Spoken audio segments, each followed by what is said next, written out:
How's it going, friends? Welcome back to Baddest Chaplain. Hoping all is well with you and yours. Today, we are joined by a very special guest, talking to the mayor of the city of Richmond, Dr. Danny Avula. Mayor Avula, how are you today? I'm doing great, Chris. Thanks so much for having me. No, it's an honor to have you here for sure. Absolutely. I want to start by talking about your journey to the current position that you hold, where you've held so many different hats. You've been a physician, you've been a very critical public health leader for the city of Richmond and the state of Virginia. Now you're in this role as mayor of Richmond. What personal values or experiences most guide your leadership? I think it is a call to serve. I'm a person of deep faith that has guided many of the steps I've taken in my life, even going into medicine. And then when Hmm. I got into the field of medicine, realizing that I was much more interested in kind of the justice underpinnings of community health and population health. And Hmm. this idea that like there are certain communities that because of the way they are designed or the policies of a particular community or the access they have to nutritious foods or to good paying jobs, that stuff really deeply impacts health and well-being. And so I think that my course of study, my exposure to the field of public health, but also, having lived for over 2 decades now in what was at one time a predominantly low income community. And Right.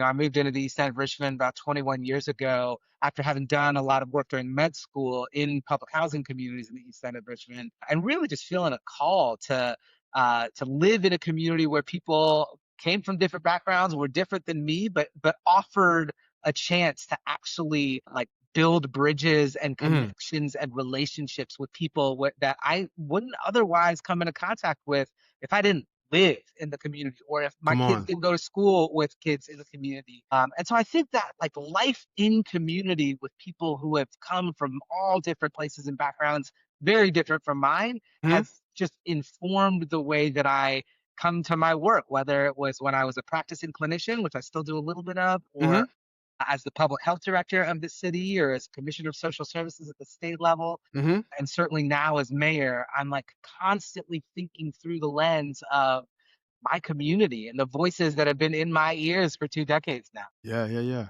Not hear that. It's funny. I love what you said about wouldn't get a chance to interact with folks unless we had that sort of shared proximity. And I'm wondering, like, what has surprised you since stepping into this role as mayor?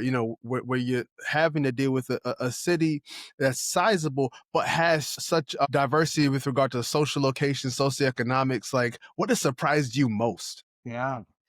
Well, I also just want to like double down on that word proximity that you said because, Chris, like I think that has been, back to your earlier question about guiding values and guiding principles. I mean, Yeah. proximity is one of those things, right? I Right.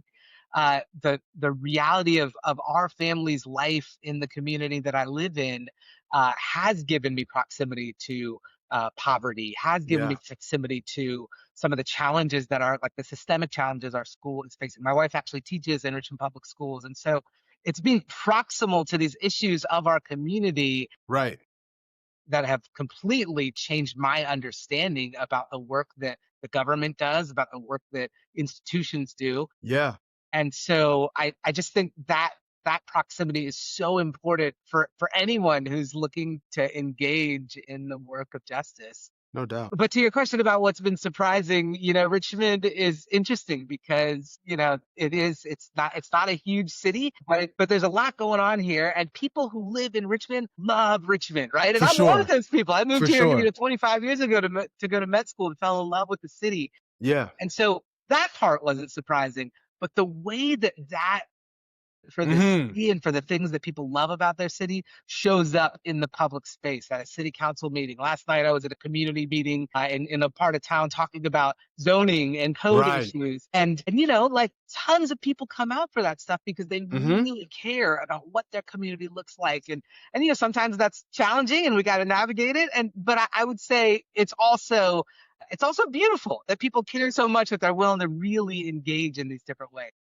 Absolutely. No, that passion, and I think if we remember that passion when we're disagreeing with each other, right? Like, we both care about the place. We may have Yeah. different understandings of what care looks like, but we both care. Like maybe that could hold us together, you know?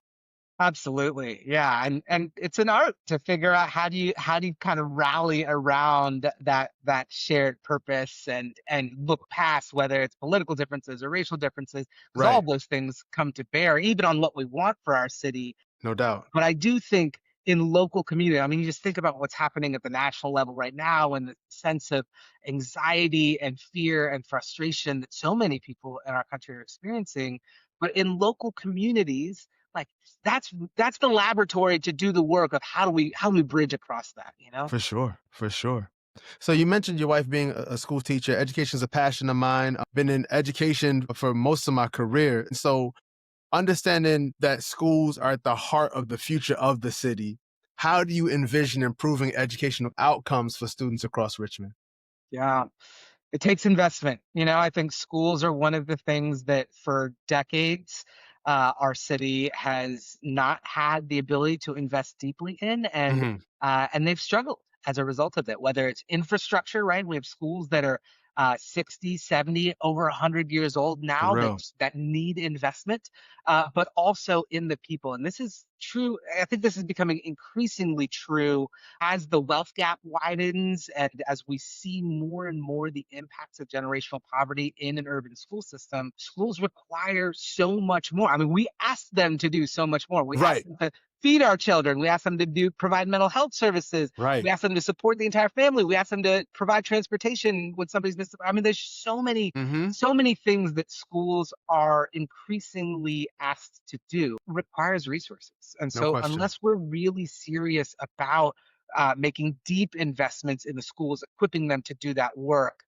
we're not going to be successful. And I think, one of the things for years that we would see, this has happened less in recent years, but I remember for the first, 10 to 15 years of living in this town, one of the things that would come up every year in the newspaper uh, was a side by side analysis of per pupil spending of Richmond City compared Yeah. to its surrounding counties. Right. And people would almost get so frustrated, like, hey, we're spending $12,000 a pupil in Richmond, but only $10,000 a pupil in Chesterfield. Yeah. What gives? And having all of our kids have gone to Richmond Public Schools, my wife has been an elementary school teacher for over almost 2 decades now, Mm-hmm. and having seen up close and personal what families need, we could double funding for many of these students and not get where we need to get. And so I think the reality of all of the other systemic and structural challenges of a city like ours, where we have concentrated poverty for decades in public housing, where we have not provided resources and supports for those families in ways that help them find meaningful pathways out of poverty, and now that shows up in the school system, that takes deep investment. Now, I will say in Richmond, that has been the story for the last 6, 7 years, right? I think that my predecessor, our Hmm. current superintendent, have done a really good job of prioritizing school investment, Hmm. even through COVID, which was a really challenging time for school systems everywhere. Sure. But since COVID, Richmond Public Schools have actually outpaced the state's gains in a lot of our standardized testing and the speed at which we're accrediting schools. And that has come through focus and investment. And so that's something that, as mayor, I'm still super committed to, is making sure that we are, putting every dollar that we can into the school system while meeting a lot of our other needs. But it's a long game, and I think another thing that will help, and what I see opportunity here in Richmond is that as our population grows, as more and more people move to the city, it provides an opportunity for some more kind of socioeconomic integration in the school system. Because when you have more resource families and parents that can help raise money for a PTA, that really makes a difference for a school community. And so we're starting to see that happen around the city. Yeah, that makes sense. That makes a ton of sense. I often think about the sort of relationship between the school and its surrounding community because, as you mentioned, all the different ways that we ask schools to do so much, and I often think of that as the schools being a part of the social safety net for people, especially the most marginalized of our neighbors. But what sort of role do you see partnerships, whether it's between schools and businesses, schools and nonprofits, schools and faith communities, schools and those in the community? What role do you see us all playing in strengthening education collectively? Yeah, I mean, all of the above, right? I just kind of went through the litany of like schools need more resources to be able to meet the needs. Now, that can happen through more public investment, but it can also happen through much more private investment. And so, for years, I think a lot of our corporate and philanthropic communities have been good donors and funders and have supported different initiatives. But I think there is an opportunity for more transformational change, like significant investments, really companies putting their shoulders into the work alongside with the school system. I'll say one place that's happening right now here in Richmond is around career and technical education. So about 7 years ago, one of our large companies, Altria, granted a building to the school system, Great. 300,000 square foot building.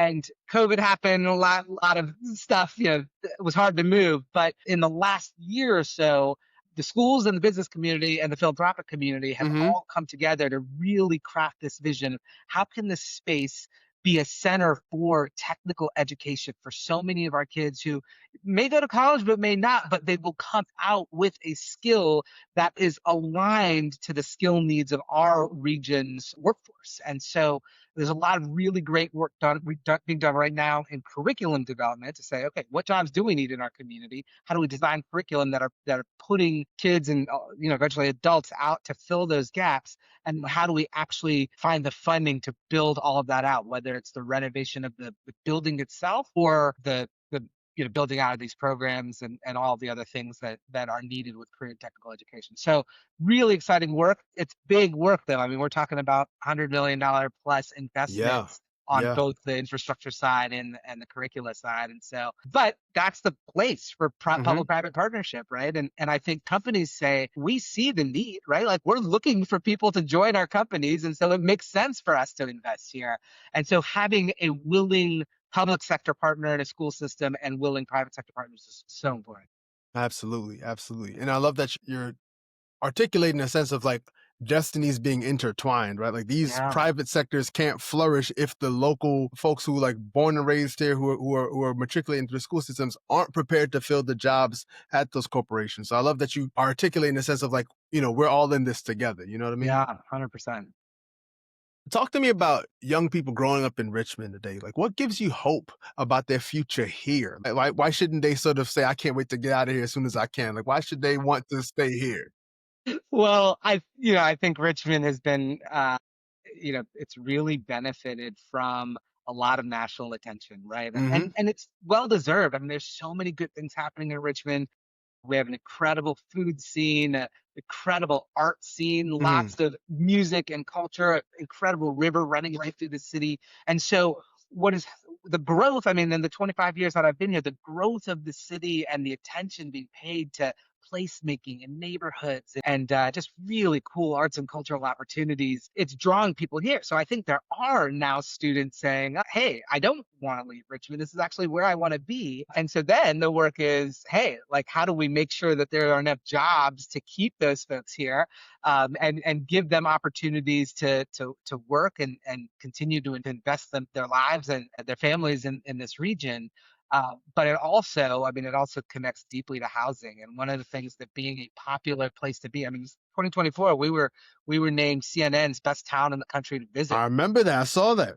And so we've had all of these accolades in recent years recognizing like the gem that the city is. Hmm. And what that's resulted in is a lot of people from all over the country who are like who come to visit and they're like, I'd like to stay there. And so Yeah, yeah. our population in the region has steadily grown over the last 5 years. And relatively like comparatively to DC or New York or California, I mean, we're so much more affordable as a city. And so that Mm. brought a lot of people to Richmond.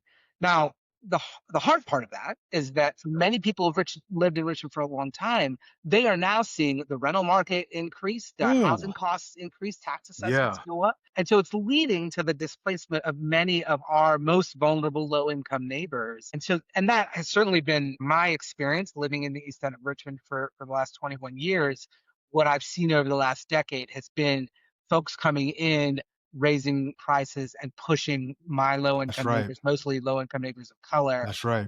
out into the suburbs. So that's been a huge focus of ours. Me coming into this. I mean, and I'll say, Chris, like it's even a huge part of why I ran for office was Mhm. watching what happened in my community and feeling like there are things that local governments can do to address that, right? There are ways that we can invest our money. There are policies that we can pass. There are a sort of an ethos that we bring to the work that says, actually, yes, we want to grow, but we also want to maintain the incredible diversity and interconnectedness that makes our city beautiful and vibrant and celebrate that, but we got to put the levers in place to actually make that possible. That's right. What you're saying is so pressing because I just think about the ways in which people feel that squeeze. You know what I mean? Like, if you're saying it's exciting for folks to come here, there has to be a way. And this is not just a local conversation with regard to Richmond. I think just the general conversation of gentrification Yeah. across the country has to be, how do we make these improvements be something that the folks who were here, who are holding the community together in spite of all the challenges, actually get to enjoy. So it's not just something where the things that are improving the place push them out. Like, that's the challenge I feel is in your hands and so many other mayors and leaders across the country. Yeah. I mean, it is such a central question as, housing affordability isn't just a Richmond issue, right? Like Mm-mm. we have seen housing costs about double in the last 6 or 7 years across the country. Mhm. Uh, Richmond's no different. We've seen about a 90% increase in our median housing price.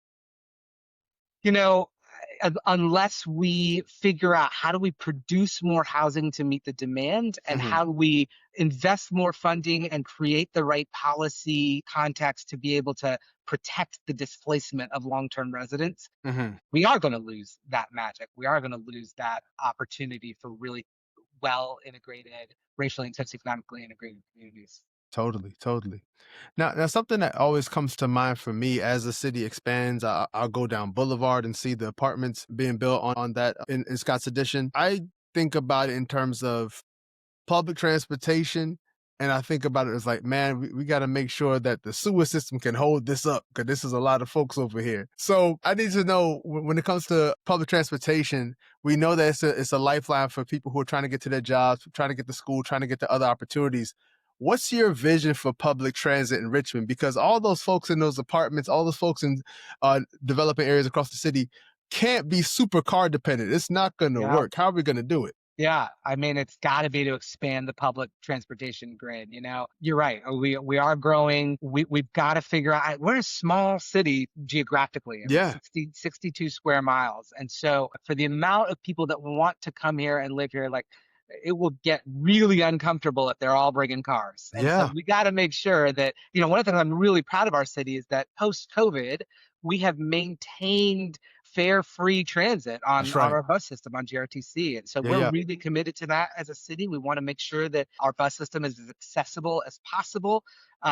Thankfully, our regional partners have come on board in that endeavor over the last few years. You've really seen the surrounding counties chip in and make sure that we are not only prioritizing fare-free transit on GRTC, but also expanding the grid, expanding the number of places that they can go Mhm. as we do some redevelopment of downtown Richmond. One of the anchors of that redevelopment is a transfer center for GRTC so that we can make much more efficient routes Mhm. for people so that they can get where they need faster. So, I don't see us, making huge infrastructural decisions like an underground subway or Right, a right, or a right. train system. But we have committed to bus rapid transit. We have an east-west Mhm. artery that goes all the way out from the west end of Henrico to the east end. We are planning for a north-south BRT artery, and so these things take significant amount of funding, typically federal funding, to help support. But that's the goal, is that we keep transit fare free. We've seen ridership increase significantly as a result of that,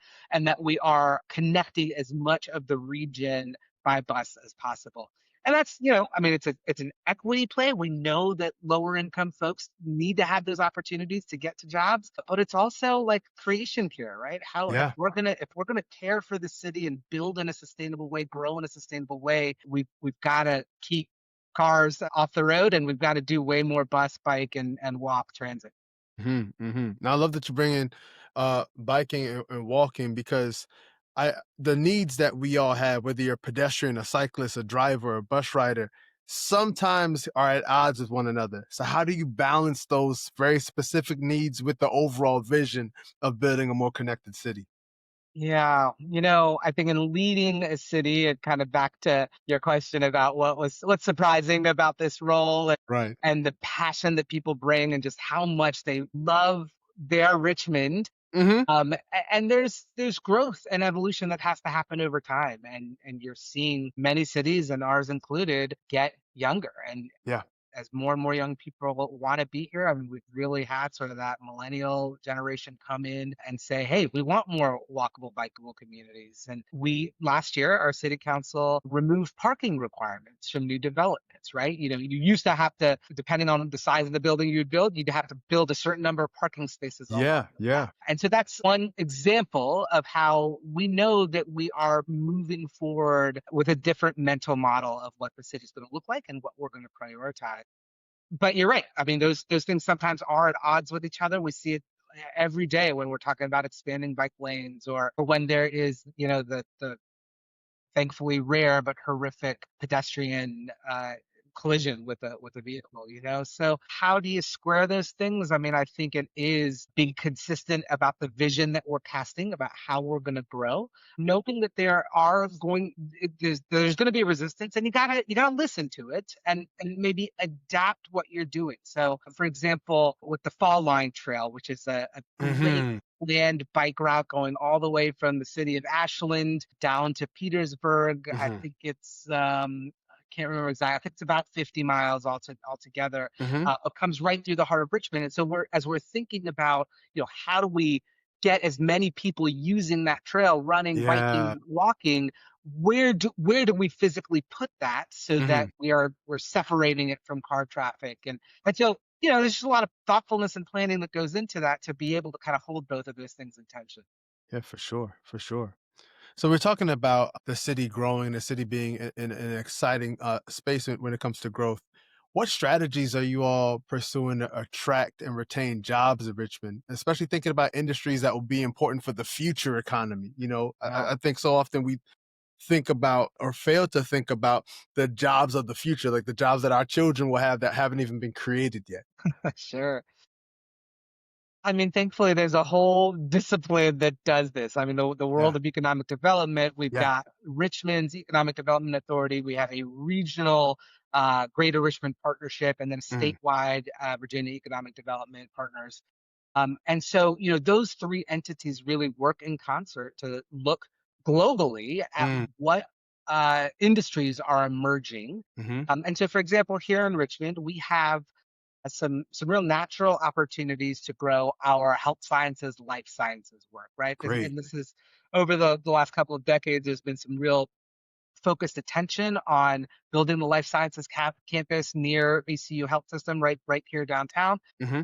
looking at R&D for new pharmaceuticals. In more recent years, probably the last 5 years, there have been huge investments just south of us in Petersburg to build out generic pharmaceutical production. And so hundreds of millions of federal dollars that have gone in to build out plants. And so you start to look at these nodes that are happening. You Hmm. see you've got a great pharmacy school in VCU, an undergraduate pharmacy program. And so that's where you start to connect the dots and say, Hmm. hey, can we build an ecosystem around pharmaceuticals, life sciences, health sciences? Awesome. Just this probably 4 months ago, Haleon, one of the world's largest pharmaceutical companies, made a huge decision to invest $50 million in more research and development space here in Richmond. They have three R&D facilities all over the world. Richmond is one of them. And so, I think it's an example of where our local economic development, our state economic development are all looking at, okay, where did the pieces come together? And then how do you Hmm. start to build a pipeline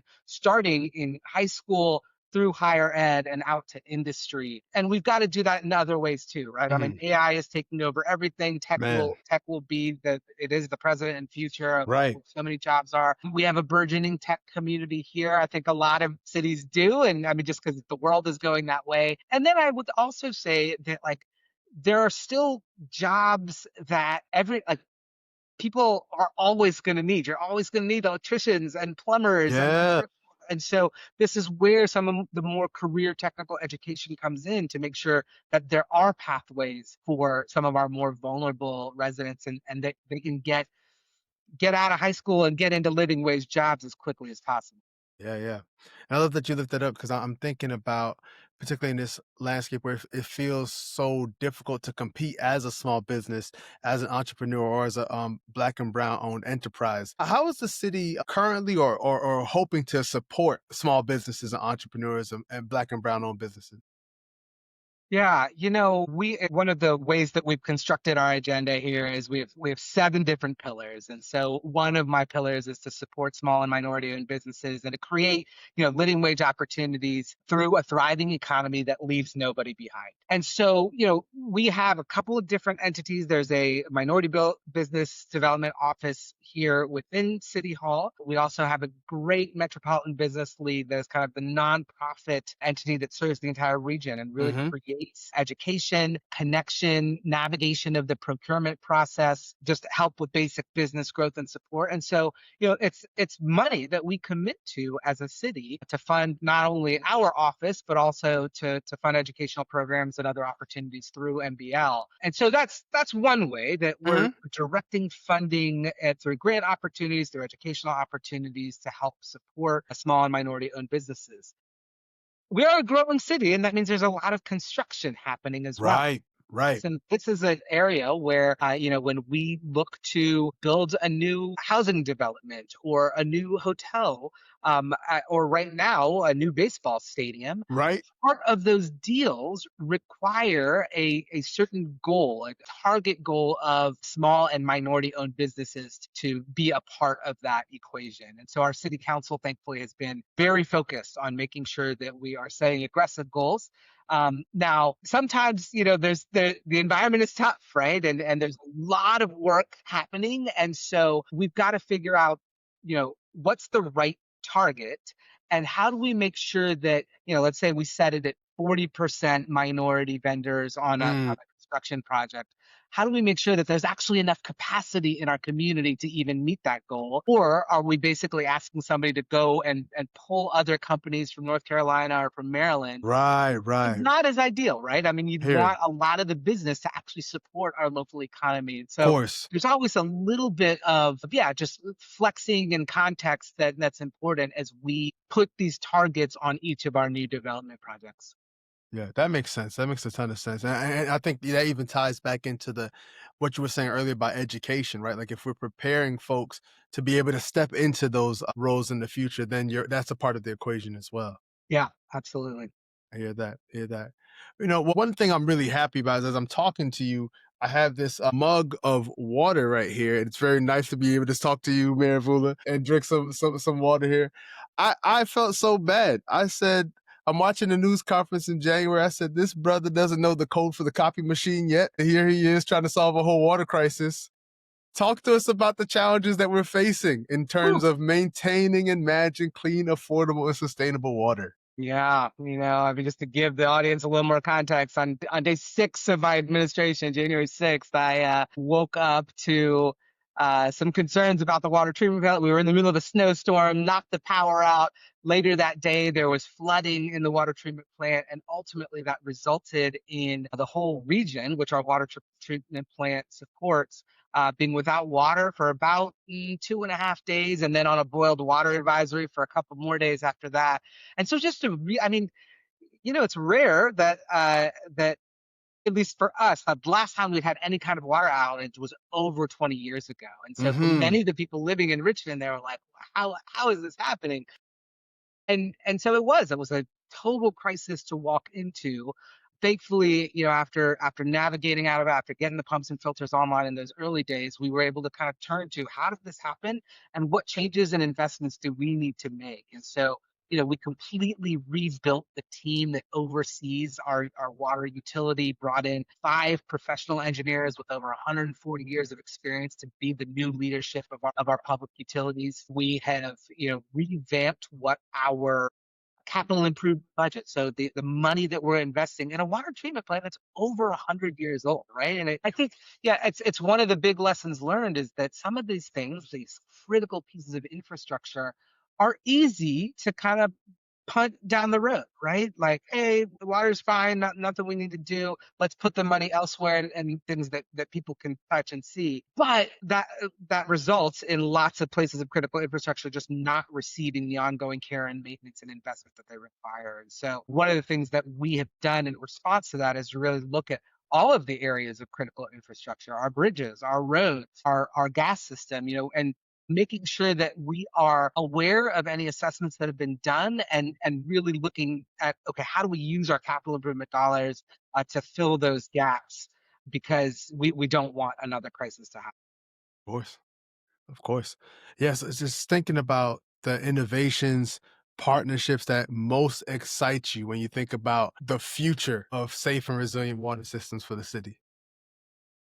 Yeah, well, I mean, I think so much of it comes down to money, right? I mean, Yeah. there are people and process issues that we could look at, like how is our region working together? We just did a tabletop exercise, for example, like 2 weeks ago, where the whole region came together and they said, hey, if we're dropping water in one area of the system, how do we move the valves and pressures around to meet that need? And so I think there's some of that work that we can do, but ultimately it's better technology and making sure that the core pieces, the pumps, the filters, building new capacity to store water, new reservoirs, that we have enough to meet the needs of a Mhm. growing region. And that Yeah, takes millions upon millions of dollars to do. And certainly. so it's something that the region has to really come together thoughtfully and make the commitment to do. The way that a lot of water infrastructure is funded is through the utility rate, right? Like a Right, right. water utility will say, okay, I need X million dollars to build a new reservoir. We're going to put that and borrow money to build that.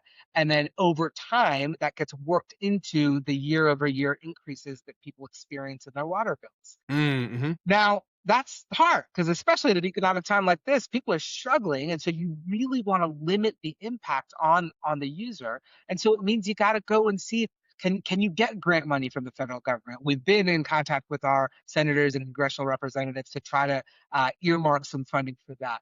Uh, and we're now working to get a proposal in front of the state to see if in this state budget can the state make a significant investment in our water treatment plant, because the more money that comes from other sources to address that infrastructure, the less has to be borne by the ratepayers that we're really trying to support through this.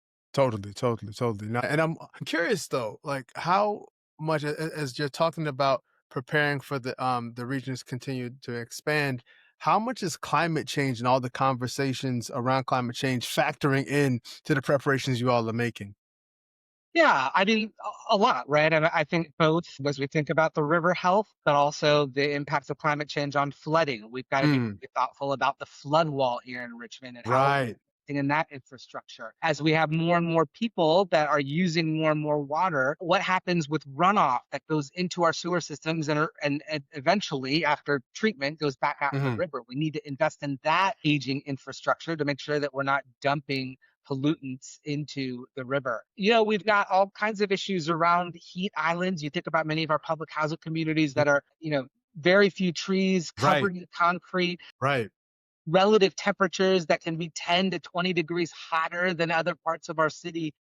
And so, these are all areas where you start to think through a climate justice lens and say, okay, how do we need to change our building and zoning so that we're protecting tree canopy and removing concrete where we can, doing more pervious, streetscape so that water can actually run through and be filtered by the ground as opposed to running off concrete and into our sewer systems. So, but these are all things that are being embedded and have been. It's not like I just started this. Like, I think our city Of has actually course. been thinking really well about this over the last few years. But we're an old city with a lot of old infrastructural needs. All the more reason for us to change some of those aspects of our code to require and incentivize more environmentally sustainable interventions, and really to try to just put as much funding and attention and use the levers of policy to try to build as sustainably as we can.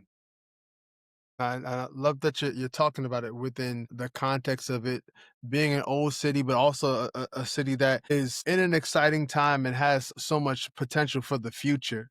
So, considering all this, when you think about Richmond, not just now, but a decade from now, 20 years from now, what is your hope for the city? What do you hope that the city will be known for?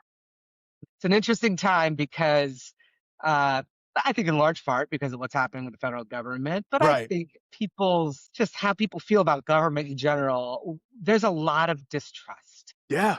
And I think you look at the recent history in Richmond and you see some issues around the Freedom of Information Act and the and Mhm. providing of information to Right. requests and transparency and missteps with the finance department Mhm. and every once in a while an issue of fraud or abuse within the Yeah. organization, and each of those things leads to a larger and larger sense of like, can I trust my local government Of course.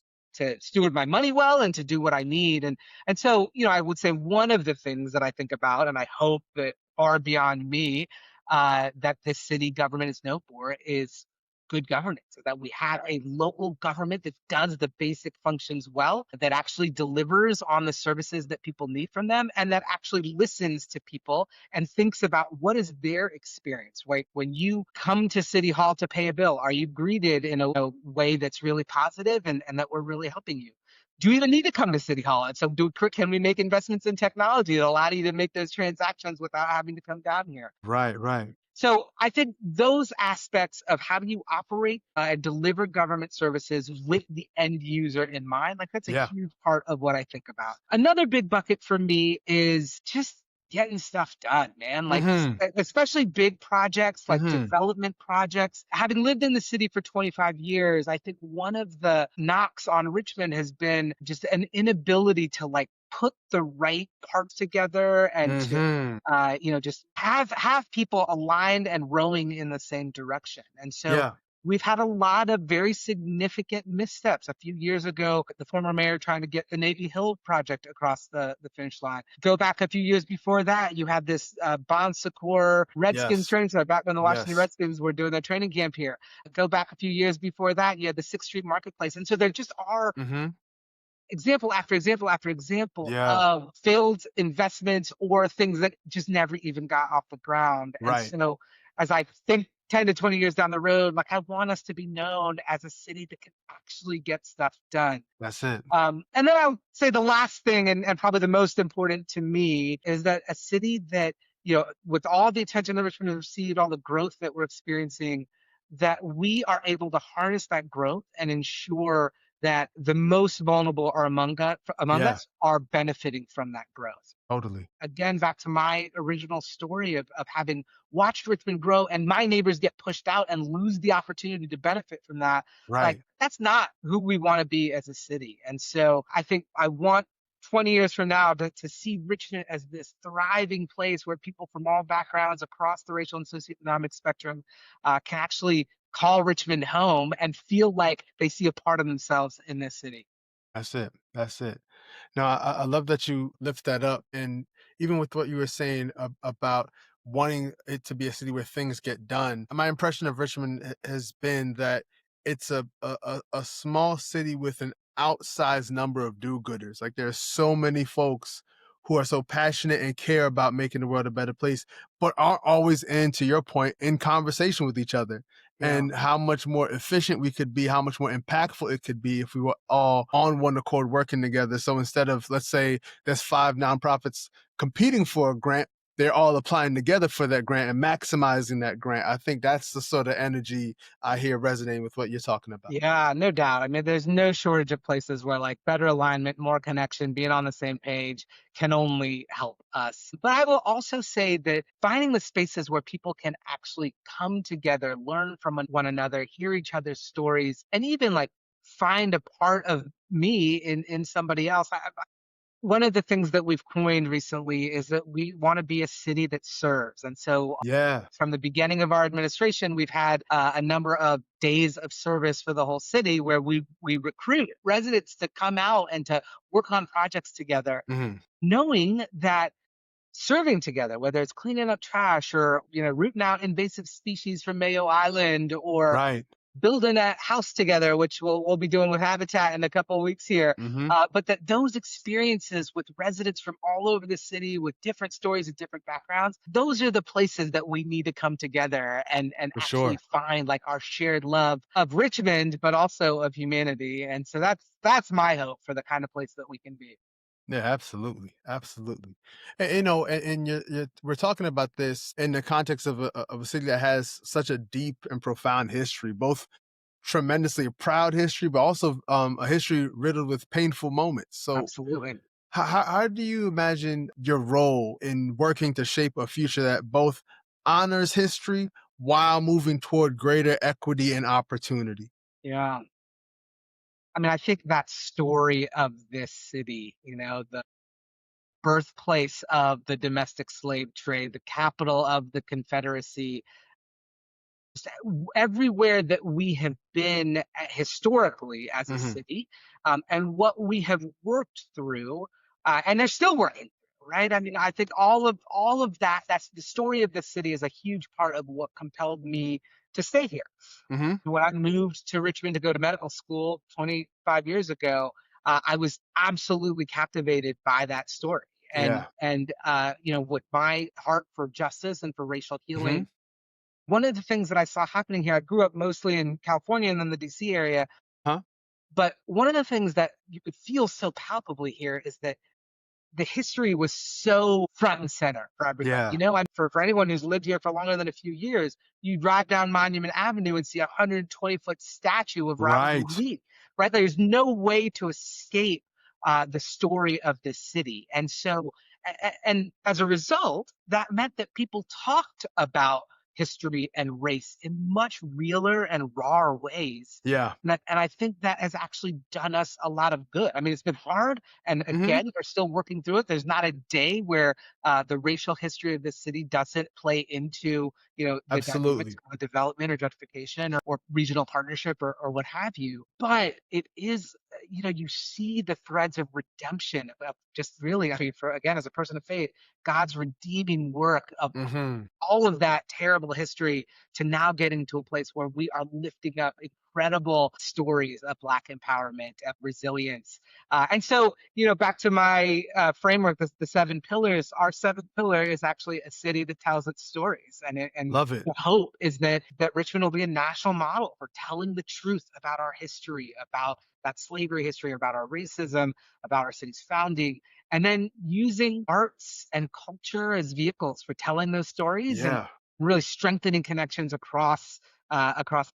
Totally, totally. As someone is listening to you and just, paying attention to your work this year as mayor, what do you want Richmond residents to feel when they hear your vision for the city? Because it doesn't feel like the typical what we've come to going back to the distrust. It doesn't feel like the typical message we expect from a politician where you're talking about service and storytelling, all these things that they feel refreshing when they land on my ears. But what do you want Richmond residents to feel when they hear this? Yeah, hope, man. I hope Yeah. that people will be hopeful about the future of not just our city, but about the way that people connect and can really be in relationship with one another. I think, you know, everything that we've seen nationally in recent years is pulling us apart, whether it is politics or social media or, the mainstream news media that has just bifurcated communities. Yeah. Like there are Yeah. Yeah. fewer and fewer spaces where people who maybe don't believe the same thing can still love each other and be in a Yeah. relationship with one another. Yeah. And so I think that's my heart for this city, for the people of this city, and I hope it's what people can say. Hey, that's a vision that I want to be connected to, and that I can be hopeful about for years to come. Yeah. So as things are so challenging, and in the midst of that challenge, like some part of my like philosophy and theology is that you can't have hope without bad times. Like hope is made for bad times. That's the whole point of having hope. How do you keep your hope renewed and restored? What keeps you grounded as you're casting this vision, as you're doing the work? And let's be real, the world is on fire. Like, how do you keep going? It's true.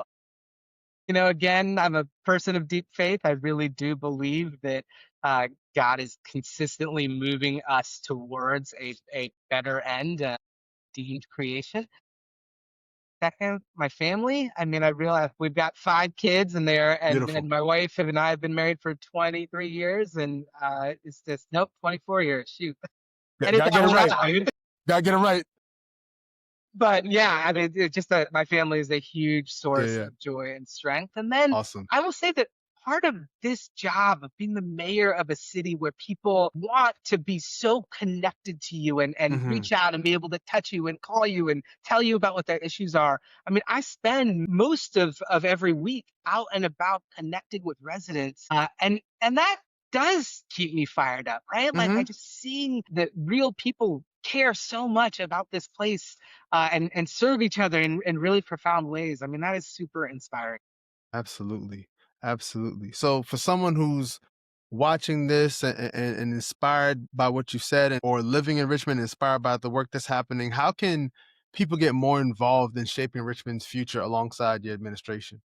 Yeah, join the work. You know, we on right now on our website, you'll see the moniker "A City That Serves." There's lots of ways to plug in. It's rva.gov is our website, and there's a scrolling feed, but "A City That Serves" is one of those things. We will continue to have periodic days of service, and so that's an easy way. But also get involved in your communities. Almost every neighborhood across the city has a neighborhood association. There are monthly town hall meetings that each of the city council members do. I mean, that's a great way to learn about what are the things that are going on in your city, to let your voice be heard, to participate in the democratic process, Mhm. and then also to find projects and other initiatives that really need time, energy, and money. And so there's no Mhm. shortage of ways to get involved, and I hope you will.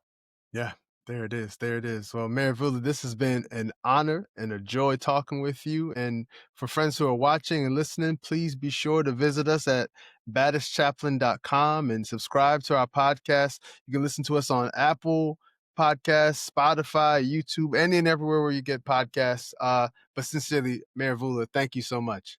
Thanks, Chris. Great to be with you. Hey, likewise, for sure. Y'all take care and be well.